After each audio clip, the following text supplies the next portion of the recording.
The alarm rang at 4:30 a.m., long before the sun even thought about rising. Maria opened her eyes slowly. For a moment, she stared at the cracked ceiling above her small apartment and tried to gather the strength to move. Her body felt heavy, as if sleep had glued her to the thin mattress.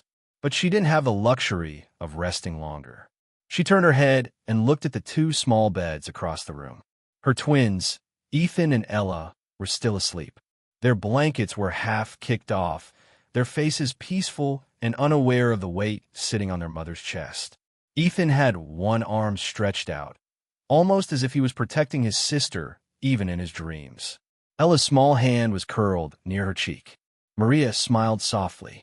They were the reason she got up every morning. Quietly, she slipped out of bed and put on her faded work uniform. The blue fabric had grown thin at the elbows. She tied her hair back into a tight ponytail and walked into the tiny kitchen. The sink dripped slowly. She made 2 simple sandwiches for the twins' lunch and left on the table with 2 apples she had bought on discount. On the counter, 3 envelopes waited for her like silent threats. Rent, past due. Electricity, final notice. School fees reminder. She swallowed hard and turned the envelopes face down. "I'll fix it," she whispered to herself, though she had no idea how. By 5:15 a.m., Maria was outside, walking to the bus stop in the cold morning air. The city still slept, but her day had already begun. The corporate office building where she worked stood tall and shining, made of glass and steel.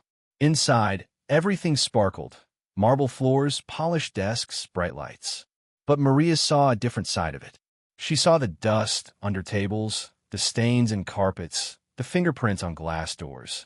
Her job was to erase every mark, every sign that someone less important had ever been there. The building belonged to Mr. Reynolds. Everyone feared him. He was known for walking through the halls without warning, checking corners, running his finger along surfaces, and frowning at the smallest speck of dust. In the past month, he had already fired 3 workers. Too slow, careless, not up to standard. Those were the words people whispered about him. That morning, as Maria pushed her cleaning cart down the hallway, her hands trembled slightly. She had heard rumors that more staff cuts were coming. Her heart pounded every time she saw his reflection in the glass walls. Near noon, it happened. Mr. Reynolds stepped out of his office, holding a file in his hand. His sharp eyes locked onto Maria. "Your section was not properly cleaned yesterday," he said in a cold voice. Maria blinked in shock. "Sir, I checked everything twice. There was dust on the conference table," he continued. "I will not tolerate carelessness." Before she could explain further, he handed her a yellow paper, a written warning, her first official strike. Her fingers felt numb as she took it. She knew she hadn't missed anything. She always double-checked, but arguing would only make things worse. "I'm sorry, sir," she said quietly, lowering her eyes. Later that afternoon, Ethan and Ella came by the building. Their school was only a few blocks away, and sometimes they waited in the lobby until Maria finished her shift. They saw it. They saw their mother standing silently, while Mr. Reynolds spoke to her in a harsh tone. They saw her nod, even though her eyes looked shiny, like she was fighting tears. Ella squeezed her brother's hand. "Why is that man mad at Mama?" she whispered. Ethan didn't answer, but his small jaw tightened. That night, the apartment felt colder than usual.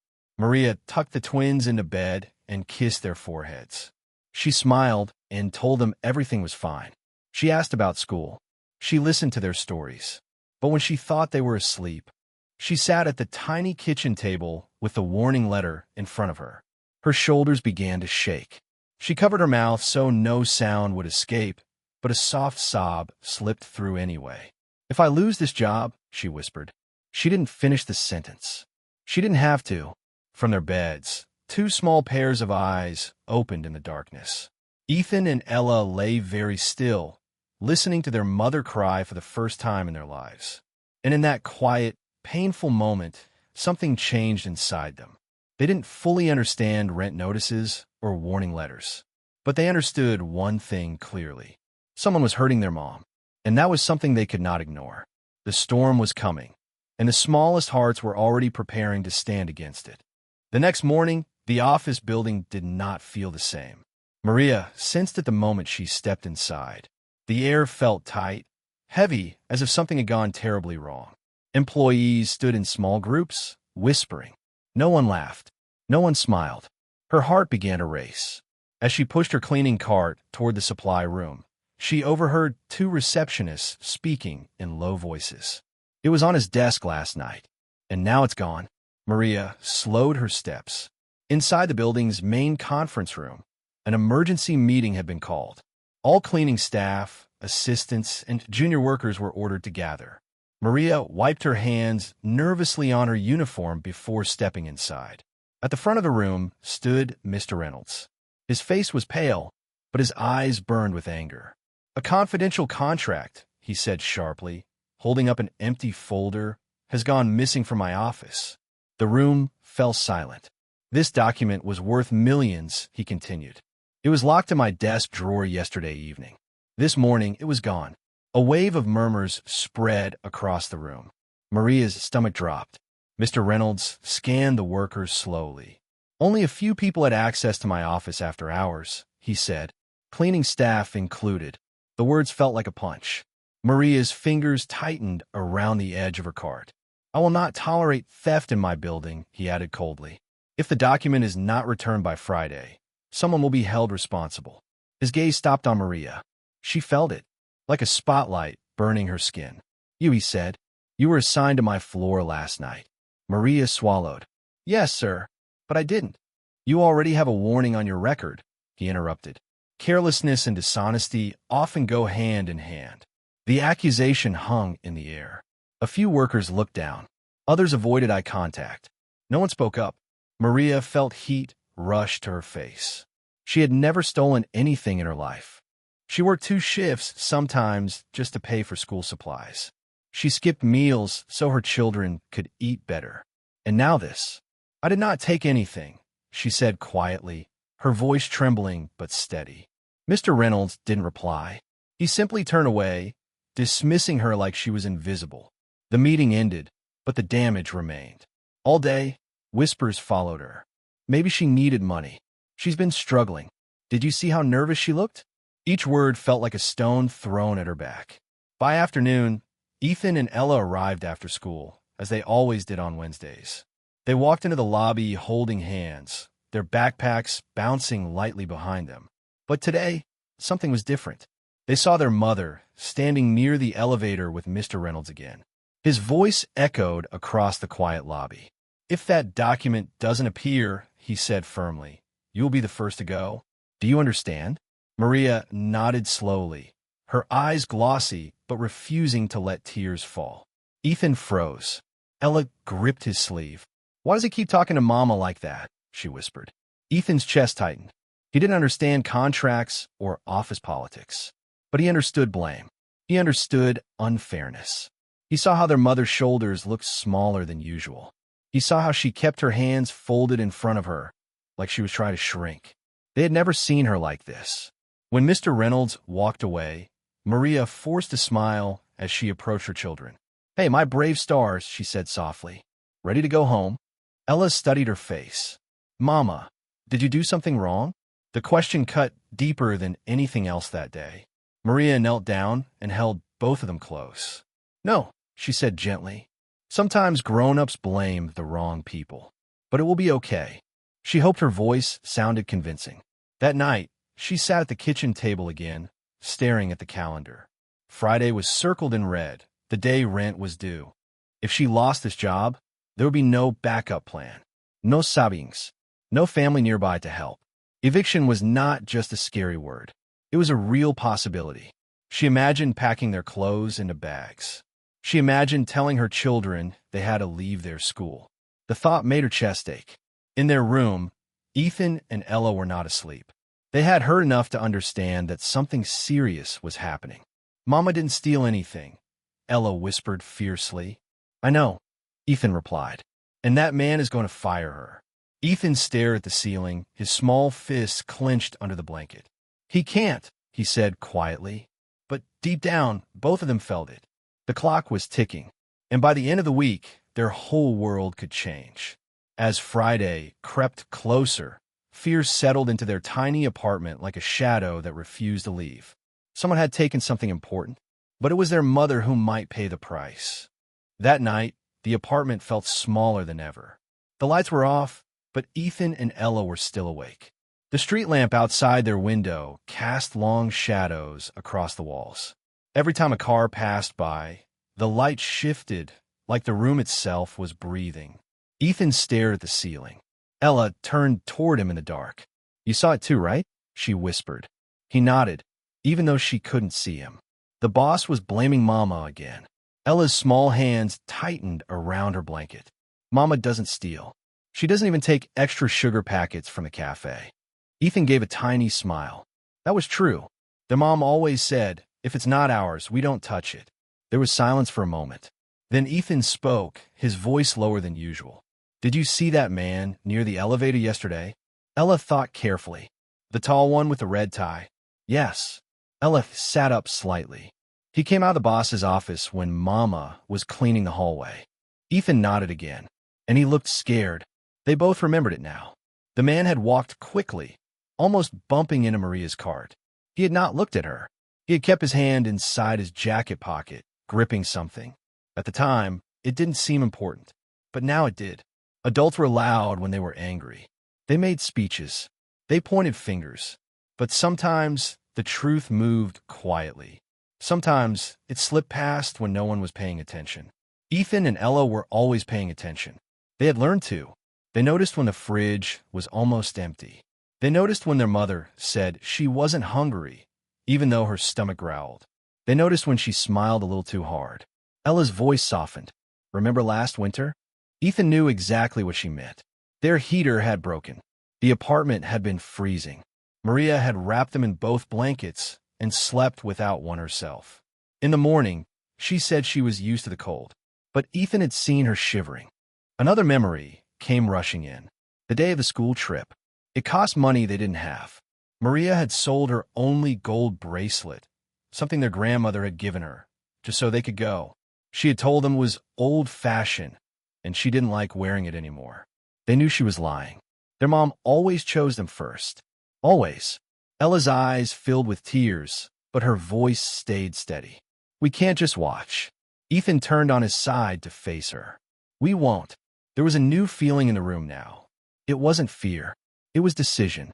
"But we're just kids," Ella said softly. Ethan thought for a moment. "Maybe that's good." She frowned. "Ow." "Because adults don't notice kids," he replied. "They talk in front of us like we're not even there." Ella's eyes widened slightly. That was true. Grown-ups often ignored them in the office lobby. They talked about serious things, thinking children didn't understand. But Ethan and Ella understood more than people realized. "So what do we do?" Ella asked. Ethan sat up fully now, his small face serious. "We watch," he said. "We listen. We find out what really happened." "Ella hesitative." "Like detectives?" He nodded once. "For Mama." They both felt nervous. Their plan wasn't clear. They didn't know where to start. They didn't even fully understand what a confidential contract was. But they understood something bigger. Their mother was in danger of losing everything. And if she lost her job, they could lose their home. That thought made Ella's stomach twist. Ethan reached out his hand across the small space between their beds. Ella reached back. Their fingers locked tightly. "We won't tell Mama," Ella said. "No," Ethan agreed. "This is our promise. A secret promise. Not made with loud words or grand plans, but with small hands holding on in the dark." Outside, the wind brushed against the window. Inside, two tiny hearts beat with courage far bigger than their size.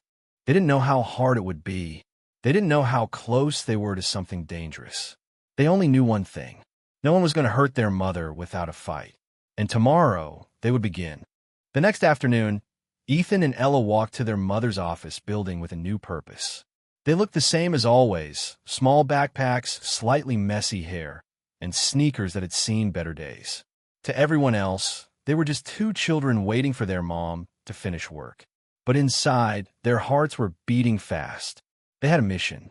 When they entered the tall glass building, the security guard smiled at them. He had seen them many times before. "Waiting for your mom again?" he asked kindly. Yes, sir, Ethan replied politely.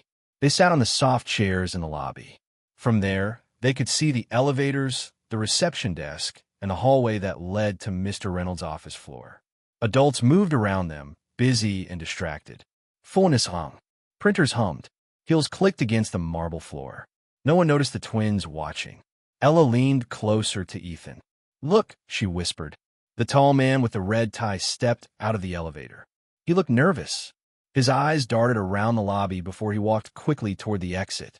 But just before leaving, he paused near the reception desk and whispered something to another employee. The receptionist's face changed. She looked confused. Ethan's eyes narrowed. Why does he always look scared? Ella asked quietly. Maybe because he did something, Ethan replied. They waited. After a few minutes, Maria came down to greet them during her short break. She looked tired, but forced a smile. Just a little longer, she said gently. Then we'll go home. While she returned upstairs, the twins decided to move closer to the elevators. They didn't run. They didn't act suspicious. They simply wandered like bored children. When the elevator doors opened, they slipped inside with two office workers. They pressed the button for the top floor, the one where Mr. Reynolds' office was. Their stomachs fluttered as the elevator rose. The doors opened to a quiet hallway. The carpet was thick. The air smelled expensive like polished wood and strong coffee. Ethan noticed something immediately. The security camera above the hallway was turned slightly toward the wall. It didn't face the full corridor. That's weird, he whispered. Ella looked up. It's not pointing at the door. The door to Mr. Reynolds' office was at the end of the hall. If someone walked close to the wall, they would be hidden from the camera's view. Adults might not notice that, but children who spent hours staring at ceilings and corners did. They walked slowly, pretending to count the framed pictures on the walls. As they passed by the supply closet, they heard voices inside. Told you it was risky, someone whispered. We just needed more time. Another voice replied nervously. Ethan froze. That second voice. It belonged to the man with the red tie. Ella gravat Ethan's flava. Through the small crack in the door, they saw him standing with another worker. He pulled something from his briefcase, a folder. It looked exactly like the one Mr. Reynolds had held during the meeting. The same dark blue cover, the same silver edges.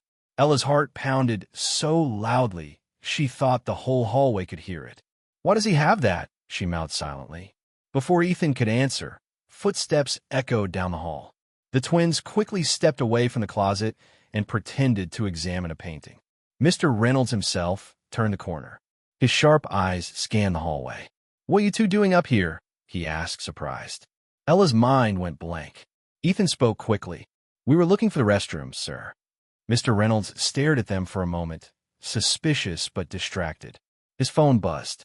He stepped aside to answer it. The twins took the chance. They walked calmly to the elevator, trying not to run. The moment the doors closed, they both exhaled deeply. That was close, Ella whispered. But their fear quickly turned into realization. They had seen the missing folder, and it was not with their mother. Downstairs, Maria continued working, unaware of what her children had discovered. Meanwhile, inside his office, Mr. Reynolds sat at his desk with a stack of papers in front of him. Termination paperwork. Maria's name was typed neatly at the top. He signed the bottom slowly. If the document doesn't return by Friday, he muttered to himself, I have no choice. Time was slipping away. Back in the lobby, Ethan and Ella sat side by side, their small faces serious. We have to tell someone, Ella said. But who? Ethan replied. If we tell Mama, she might get in more trouble. They thought carefully. They were just kids. Would anyone believe them? Ella looked up at the tall building ceiling. What if he moves it? She whispered. What if he hides it somewhere else? Ethan's chest tightened. They had proof in their minds, but not in their hands. And Friday was only one day away. Through the glass wall of the lobby, they could see their mother pushing her cleaning cart, her shoulders slightly bent from exhaustion. She didn't know her job was already hanging by a thread. Ethan clenched his fists. We don't have much time, he said quietly. Ella nadif. Their plan had started as a simple promise in the dark. Now it was something bigger. They had found a clue. They had seen the truth. But proving it, that would be the real challenge. And tomorrow might be too late. Friday arrived too quickly. The morning sky was gray, matching the heavy feeling in Maria's chest. She stood in front of her locker at work, staring at the small metal door as if it held answers. Inside were only a few things. A family photo of her and the twins at the park. A worn sweater for cold nights. A small lunch container she had used for years. She opened the locker slowly. Her hands trembled as she took down the photo. Ethan and Ella were smiling in it, their arms wrapped tightly around her waist. She traced their faces gently with her finger. "What am I going to tell you?" she whispered under her breath. Around her, other workers avoided eye contact. Everyone knew today was the deadline. The missing contract had not been returned, and everyone knew who would likely pay the price. Maria folded the sweater neatly and placed it into her bag. She packed the lunch container next.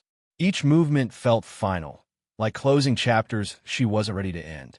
She wasn't officially fired yet, but in her heart, she felt it coming. During her short break, she sat alone in the corner of the staff room and searched for jobs on her old phone. Housekeeping, waitressing, night shifts at a warehouse. She applied to 3 places in a row. Within an hour, 2 automatic rejection emails arrived. The third required previous experience she didn't have. Her vision blurred for a moment. She blinked back tears quickly. There was no time to cry here. Back home the night before, she had already begun preparing in small ways. She had folded clothes more carefully than usual. She had checked the boxes in the closet, wondering what they would take if they had to leave. She had counted the few bills left in her purse, barely enough for groceries. That evening, she forced herself to smile at the twins. "Guess what?" she said cheerfully, placing dinner on the table. "We might go on a little adventure soon." Ella looked up immediately. "Adventure?" Maria nodded, her voice too bright. "Maybe we'll move to a smaller place. Somewhere new." Ethan's fork stopped halfway to his mouth. "Why?" he asked quietly. Maria hesitated for just a second too long. "Sometimes grown-ups have to make changes," she said gently. "But it will be okay. We'll be together. That's what matters." She kept her eyes on her plate so they wouldn't see the tears forming. Later that night, after she thought they were asleep, she sat by the window with her phone pressed to her ear. "Yes, I understand," she said softly. "If I lose this job, I won't be able to stay past the end of the month." There was a pause as the landlord spoke on the other end. "I'll try my best," she whispered. From their room, Ethan and Ella listened in silence. The words "lose this job" and "end of the month" echoed in their small hearts. Ella buried her face in her pillow to hide her tears. Ethan stared into the darkness, feeling something heavy settle inside him. Time was running out. The next morning at the office, Maria was called upstairs. She walked down the hallway slowly, her steps steady even though her heart pounded wildly. The carpet felt softer than usual under her shoes. Inside his office, Mr. Reynolds sat behind his large wooden desk. The termination paper lay in front of him. "The contract has not been returned," he said without looking up. "This is unacceptable." Maria stood quietly, her hands folded in front of her. "Sir," she began carefully, "I swear I did not take anything." Mr. Reynolds sighed impatiently. "Intentions don't change facts." His voice was calm, almost bored. That hurt more than shouting. He spoke about company policy, about responsibility, about consequences.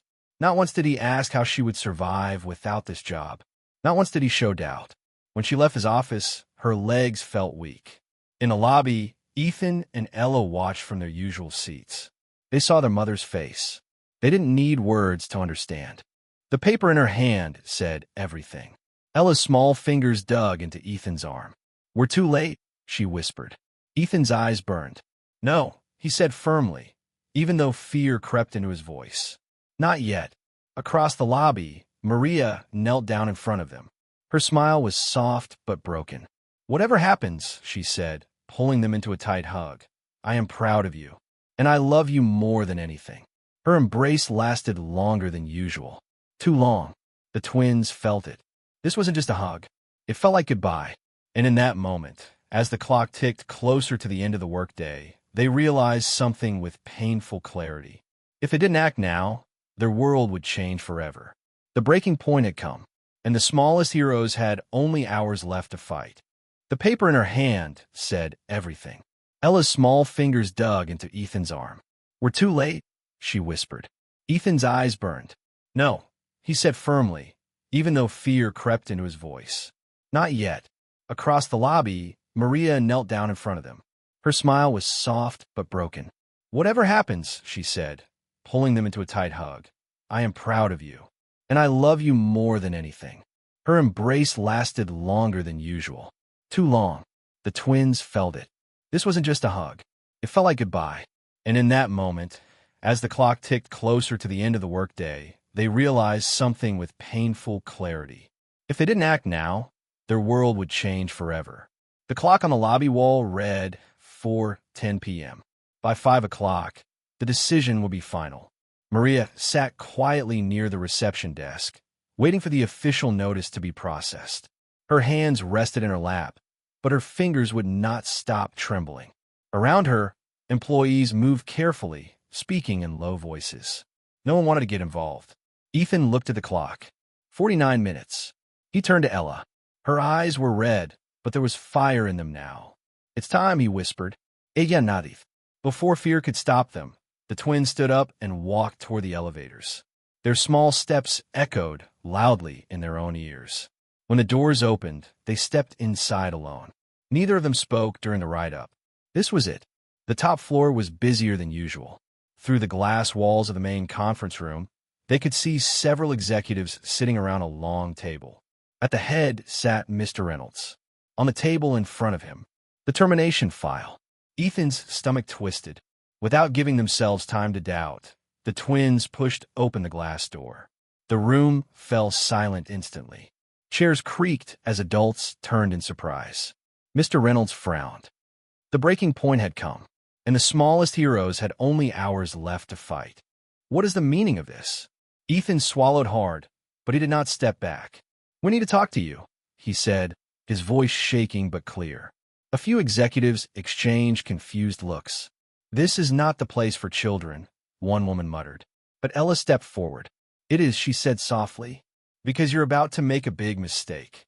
The boldness of her words stunned the room. Mr. Reynolds stood slowly. "You should be downstairs." Ethan took a deep breath. He remembered the security camera, the blind spot, the supply closet. "We saw the folder," he said. The room grew even quieter. Mr. Reynolds' expression hardened. "What folder?" "The blue one," Ella answered quickly. "The one that went missing." A ripple of whispers spread across the table. Mr. Reynolds' jaw tightened. "Be careful with your words." But Ethan didn't stop. "We were upstairs 2 days ago. The camera in the hallway isn't facing the door. If someone walks close to the wall, it won't see them." Several executives glanced at each other. Mr. Reynolds looked startled for just a second. "And we heard voices in the supply closet," Ella continued, her hands shaking at her sides. The man with the red tie had the same blue folder in his briefcase. The name wasn't needed. Everyone in the room knew who they meant. At the far end of the table, the tall man with the red tie froze. His face drained of color. "That's ridiculous," he said quickly. "They're children." Ethan's voice grew stronger. "Maybe, but children notice things." Silence filled the room like thick fog. Mr. Reynolds slowly turned toward the man in the red tie. "Is this true?" he asked, his voice lower now. The man stood up abruptly. "Of course not." They're confused, but sweat glistened on his forehead. Ella took a step forward. "We saw you holding it," she said. "You almost bumped into our mom in the hallway." The executive stared. Mr. Reynolds pressed a button on the conference phone. "Security," he said. "Bring the hallway footage from Wednesday evening." The man with the red tie began to protest, but no one listened. Minutes felt like hours. The footage appeared on the large screen. The camera showed the hallway. The angle missed part of the wall near the office door. Then, on the edge of the screen, a shadow moved. Someone walking too close to the wall. Moments later, the same man appeared further down the hall, adjusting his jacket nervously. Gasps filled the room. "Play the supply closet footage," Mr. Reynolds ordered. Another camera showed the hallway outside the closet. The man entered carrying a briefcase. He exited minutes later looking tense. The room shifted. The power had moved. The man with the red tie slumped back into his chair. I was going to return it, he muttered weakly. I just needed time. For what? Mr. Reynolds demanded. The man didn't answer. The truth was clear. Mr. Reynolds slowly looked at the twins, then at the termination file in front of him. His face changed. For the first time, the sharpness in his eyes softened. You were about to fire our mom, Ethan said quietly now. Not angry, just honest. She didn't do anything. Ella's voice trembled. She works really hard. She skips dinner sometimes so we can eat more. The words weren't planned. They weren't dramatic. They were simply true. And somehow, that truth hit harder than anything else. The conference room was no longer filled with power and fear. It was filled with silence. Heavy, humbling silence. Mr. Reynolds picked up the termination paper. For a long moment, he stared at it. Then, slowly, he tore it in half. The sound echoed across the room. The man with the red tie was escorted out quietly. No one spoke. Two small children stood in the center of a room full of powerful adults. And they had just changed everything. Downstairs, Maria sat unaware. But upstairs, justice had found its voice. The conference room remained silent long after the security team escorted the man with the red tie away. The torn pieces of the termination paper lay on the polished table like a reminder of how close everything had come to breaking. Mr. Reynolds stood still, staring at those pieces. For years, he had believed that strength meant being strict. That leadership meant never showing doubt. He built his company with long hours, sharp decisions, and zero tolerance for mistakes. But now, two small children had exposed something far deeper than a missing contract. They had exposed his blindness. He slowly looked at Ethan and Ella. Their hands were still shaking. Their faces were pale, but they had not stepped back. They had walked into a room full of power and spoken the truth without fear. A memory rose in his mind, one he had not thought about in years. He saw himself as a young boy, standing beside his own mother in a small grocery store. She had worked 2 jobs. She had been accused once of taking something she couldn't afford. The shame in her eyes had stayed with him forever. He remembered how helpless he had felt, and suddenly he understood. He had almost become the very kind of man he once feared. Mr. Reynolds straightened slowly. Call Maria upstairs, he said quietly. Minutes later, Maria entered the conference room, her face tense and confused. She expected final words. A handshake, a goodbye. Instead, she saw her children standing near the table. Her heart nearly stopped. Ethan? Ella? What did you? They told us the truth, Mr. Reynolds interrupted gently. His voice was different now. Softer. Human. He stepped forward. Maria, he said, I owe you an apology. The room held its breath. I allowed suspicion to guide me instead of facts. I judged you unfairly. That was my mistake. Maria blinked, unsure if she had heard correctly. The termination decision has been withdrawn, he continued. Your position here is secure. Tears filled her eyes, but this time they were not from fear. Mr. Reynolds turned toward the employees still seated at the table. Let this be clear, he said firmly. No one will be judged without proper proof again. Then he looked back at the twins. You showed more courage today than most adults do in a lifetime. Ethan squeezed Ella's hand. The power in the room had changed. It was no longer built on fear. It was built on truth. And for the first time in a long while, Mr. Reynolds felt something he had almost forgotten. Humility. By the time the sun began to set, everything had changed. Maria walked out of the building with Ethan and Ella beside her. Not with a box of belongings, not with tears of defeat, but with steady steps and a heart full of relief. She still had her job, and this time, she held her head higher. Inside the office, word spread quickly. Employees spoke more openly. The tension that once filled the hallways slowly faded. People smiled at Maria now, not out of pity, but respect. And when Ethan and Ella came to wait in the lobby, workers greeted them warmly. There go the brave ones, someone whispered with a smile. The twins didn't feel like heroes. They just felt happy. That night, their small apartment felt warmer than ever. Maria cooked a simple dinner, but it tasted better than any feast. Afterward, she pulled her children into her arms and held them tightly. You saved me, she whispered, her voice thick with emotion. Ethan shook his head. We just told the truth. Yes, Maeve. And we stayed together. Maria kissed their foreheads. In a world where power once felt loud and frightening, two small voices had proven something powerful. Even the smallest hearts can create the biggest change. And as long as they stood together, fear would never win.